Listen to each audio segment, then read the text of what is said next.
vamos a revisar lo que son los tipos de variables,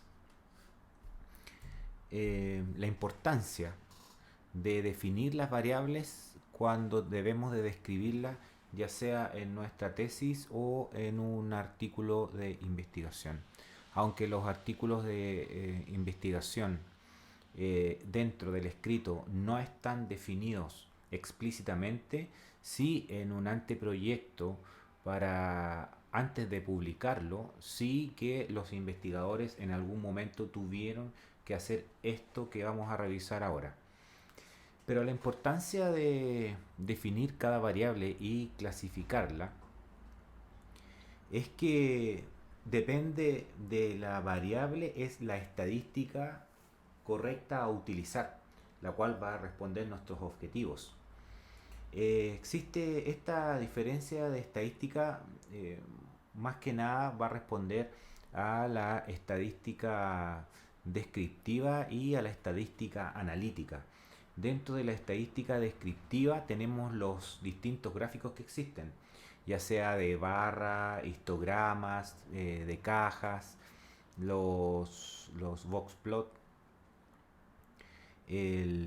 también los gráficos de torta, los gráficos de dispersión. Estos se tienen que realizar dependiendo de la naturaleza de la variable que vamos a ver en este video. También permiten ordenar, diseñar y declarar cómo vamos a medir las variables involucradas en nuestro diseño. Tenemos que declarar qué herramientas vamos a utilizar para poder definir estas variables. Tenemos que definir también la unidad de medida. Todo esto va a hacer también que las personas que lean nuestro artículo, que lean la tesis o que lean un anteproyecto de tesis, exista una mejor comprensión de ello. Las variables se clasifican principalmente en dos categorías, según su naturaleza y según su función. Vamos a ver acá según su naturaleza. Según su naturaleza tenemos variables cualitativas y cuantitativas. Las variables cualitativas vendrían siendo las nominales y las ordinales, y las variables cuantitativas también llamadas intervalares. Dentro de las cuantitativas tenemos las variables discretas y las variables continuas. En las variables cualitativas, las variables nominales solo nombran, por ejemplo, el sexo, hombre o mujer, estado civil, soltero o casado. Eh, También se puede definir como, por ejemplo, asistencia a clases, eh, presencia o ausencia, etcétera. Y las variables ordinales eh, ya tienen otro tono, sino que también, además de nombrar, también jerarquizan. Por ejemplo, el nivel socioeconómico, bajo, medio, alto, eh, impresión de atención de calidad, por ejemplo, una atención mala, una atención buena, una atención muy buena, etcétera. Y dentro de las cuantitativas tenemos las discretas, de los cuales son números naturales. En ellas generalmente solemos ver la edad. La edad siempre se discretiza, a pesar de que se podría definir de otra manera. Esta variable generalmente está medida en años y en números enteros. Pero a eso me refiero a números naturales, o sea, edad de 10, 11, 12, 13, 20, 30, 40 años. Y las continuas son los números reales. En estas variables, aquí generalmente encontramos las unidades de medida, ya sea, por ejemplo, de distancia o altura. Tenemos 1,26 metros, 1,50 metros, 1,70 metros. La variable también peso, que la variable peso también la podríamos discretizar, pero generalmente uno coloca medido en, por ejemplo, en kilos, 70,6 kilos. O también si lo quisiéramos discretizar, también lo podríamos, si son medidas muy chiquititas, también puede ser medida en gramos y ahí sería más bien discreta que continua. En gramos vendría siendo, por ejemplo, 600 gramos, 700 gramos, 300 gramos, etcétera. Ahí serían números naturales y sería una variable discreta. Eso es en cuanto a su naturaleza. O sea, tenemos variables cualitativas. Dentro de las variables cualitativas tenemos las nominales y las ordinales. Y por otro lado, las variables cuantitativas, de las cuales tenemos las discretas y tenemos las continuas. Ahora, según su función, existen, yo les voy a nombrar tres, pero existen más variables, pero estas son las que uno suele ver, ¿ya? Cuando se declaran los tipos de variables. Tenemos las variables dependientes, las independientes y las confundentes. Las variables dependientes, aquí uno suele ver errores en la entrega de las tesis cuando están operacionalizando las variables. Cuando se operacionalizan, a veces uno se encuentra con 2, 3, 4 variables dependientes. Y eso es muy raro porque generalmente nuestro objetivo es uno. O sea, la variable dependiente debería ser una. Esa es la que va a constituir los efectos que van a dar origen a los resultados de la investigación. Y la variable dependiente es la que se va a ver afectada por la variable independiente. Por lo tanto, la variable independiente es la que genera cambios a la variable dependiente.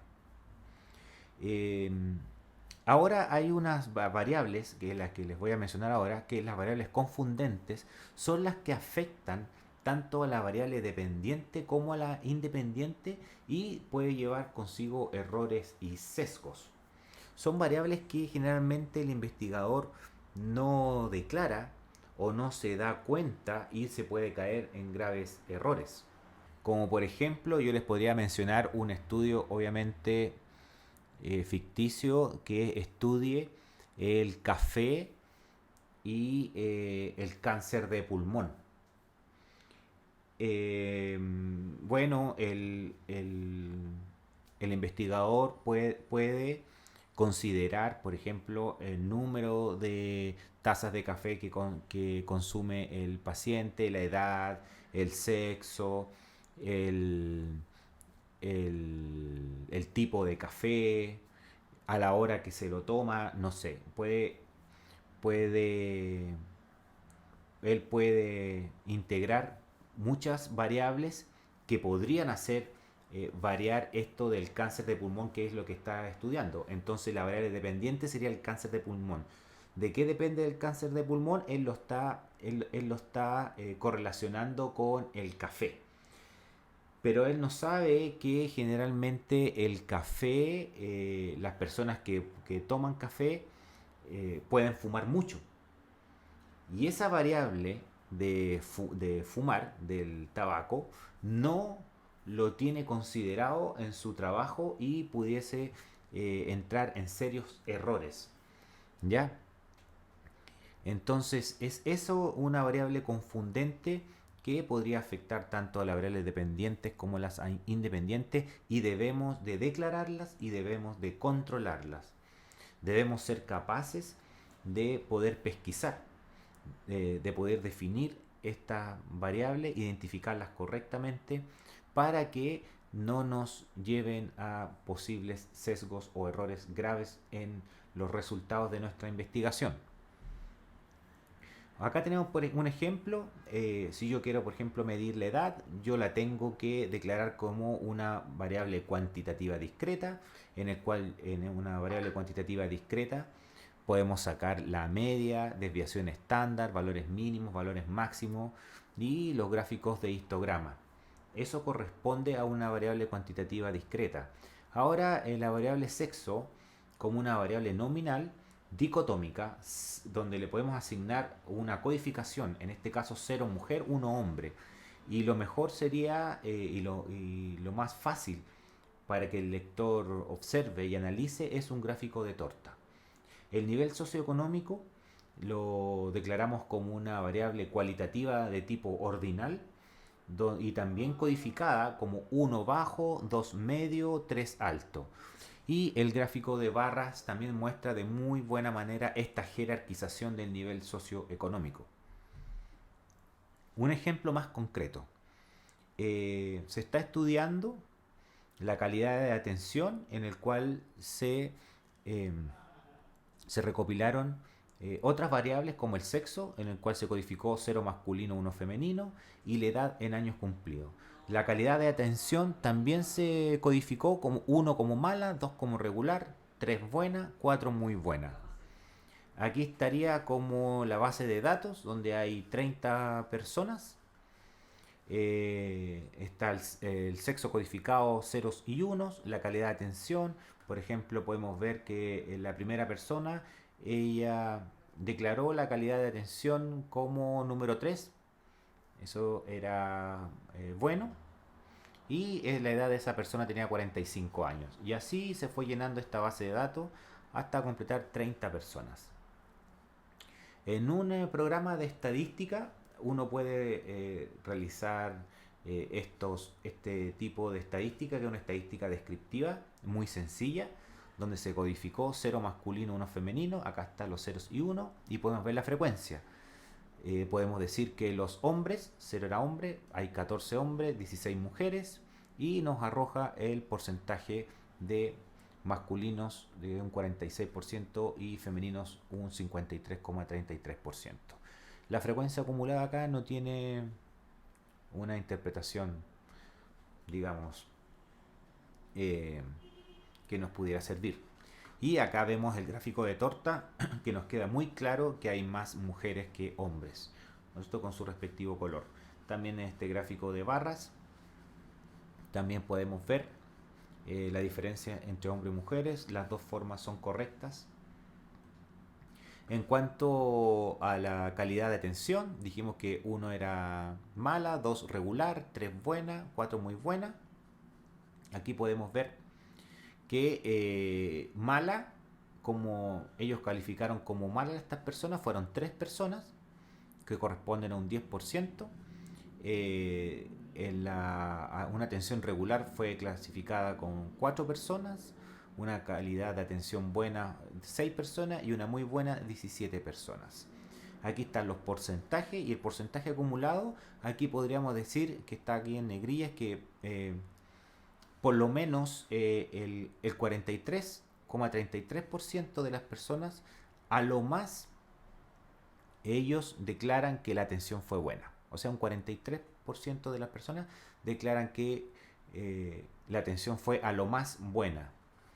¿Ya? Y acá podemos ver estos dos tipos de gráficos que lo podemos observar muy claramente, donde la atención muy buena es de un 56,67%, pero en este gráfico de torta se pierde un poco la jerarquización.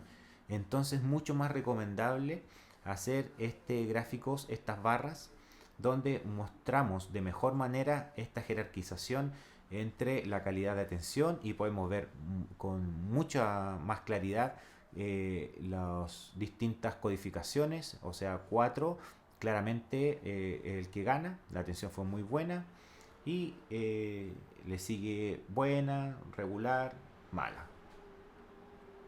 En cuanto a la edad, la podemos clasificar según rangos etarios. Aquí en este caso se clasificó entre los 10 y los 20, entre los 20 y los 30, entre los 30 y los 40. Entre los 10 y los 20 hay 2 personas. Aquí entre los 30 y los 40 hay 13 personas. Ahí están los porcentajes y las frecuencias acumuladas.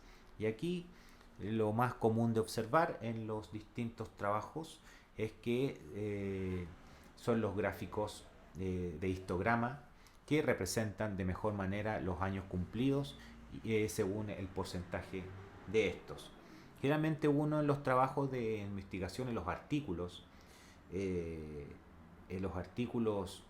digamos, del área diagnóstica, estos datos son presentados más bien por frecuencias o por medias o por la media del grupo que se estudió.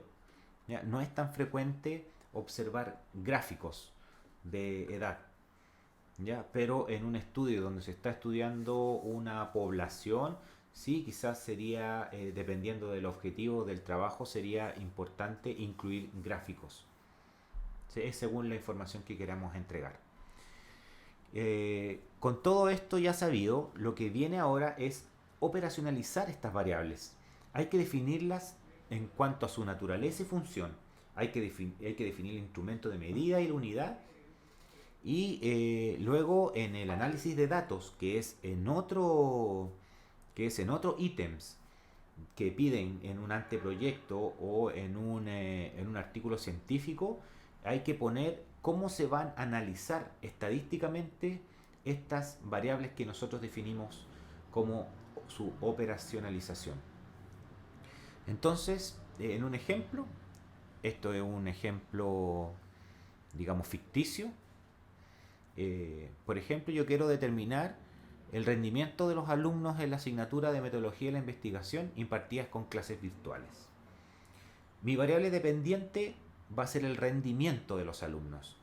Y las variables independientes, o sea, las que van a modificar el rendimiento, son, por ejemplo, las horas de dedicación individual a la asignatura, la asistencia a clase y la realización de actividades por los docentes.